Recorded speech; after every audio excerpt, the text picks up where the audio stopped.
let me begin by asking you about working with Park. I mean, director Park. I mean, you must have been very excited to get the opportunity to work with a director like this. Yeah, it was amazing. I mean, I was excited just to be, because Colin Firth, his friend, dropped out of being able to do it due to scheduling conflicts and whatnot. So I read the script and I thought, this is amazing. And obviously I knew whilst I was reading the script that director Park was the person who was directing it, so you suddenly start to think, oh well, it's going to be one of those kind of films. It could be the way that his work comes out. You think he's quite iconic with a lot of stuff that he comes up with. So when you're working with a director like this, who is so visual, does that affect you as an actor at all? Because I mean, the production design was gorgeous in this. It was shot beautifully. The sound. I mean, how does that affect you as an actor? Do you still have a lot of room to kind of breathe? Well, yeah. I mean, this is the thing. We turned up to rehearsals and we had a giant folder, it was packed like that with every frame of the movie already drawn, and not like with stickmen or anything, like beautifully drawn. He has someone do storyboards. He had a team of people doing it, but obviously every bit of it is his input. So,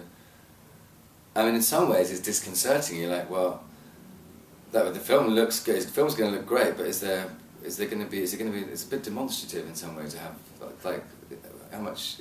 I felt like I could have been trapped, but he's the most collaborative person in the entire world. We came up with lots of stuff that made it into the film.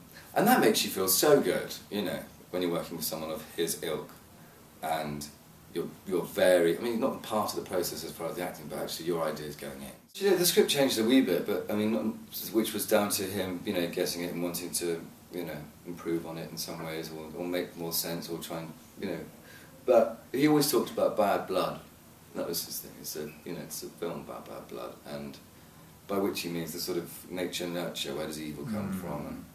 And within the context of this film, it was about, is there a certain predisposition in the family bloodline to do evil? And obviously there kind of is, because the father recognises in his daughter some of Uncle Charlie's behaviour, and obviously takes her hunting to try and keep her powder dry. Prepare her for what maybe in his own mind is inevitable. To stop her.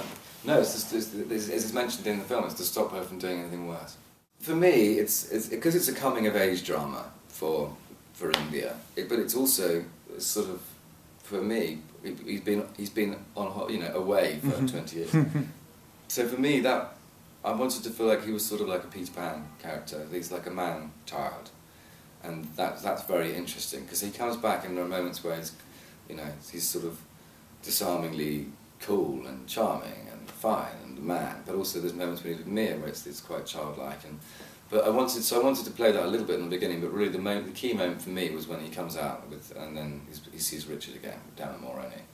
I am a huge fan of The Watchmen. Okay. I think it is an absolute masterpiece. I really do. I think it's not only one of the best comic book adapted films ever made, but very loyal. Just a brilliant masterpiece of a film. And it's dawned on me, I know think it will age better. Well, that's what I wanted to ask you, because and I've asked Billy Crudup this before, because It's Crudup. Yes, Billy, because it wasn't as well received as I thought it should have been at the time, but either was Apocalypse Now, either was Shawshank Redemption, and those films are modern classics now. Right. Yeah. So, I mean, do you think that it's a film that maybe, because it was so dense, that it'll age well with time? Yeah, and I still haven't seen the full thing yet with the Black Freighter involved as well. I think it's as loyal as you can possibly be to the original source material. I'm sure Alan Moore is rolling.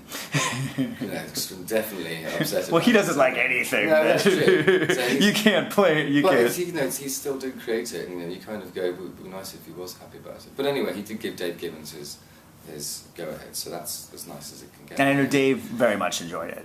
But it's very stylized. It's super intelligent. The original material is so dense and brilliant. And I wish I had a backstory. Otherwise, I wouldn't have invented the one I did, possibly. But look, I think it will. I think I actually saw it again. I saw a little bit of it. It was on telly, and I caught it with my other half just before we were going to bed, and we watched a bit of it. And it was. Where was it in the film? It was when Jeffrey Dean Morgan blows off, kills the pregnant Vietnamese. It's dark. It's very dark, and I'm glad that I think they had to change the squid. I think that would have been a bridge too far. I agree. I think it's better visually without it's the script. beautiful. Yeah. It's got its own thing going on, and Yeah. it's very 80s sort of. That's Yeah, I think it's truly Zach's masterpiece. Yeah.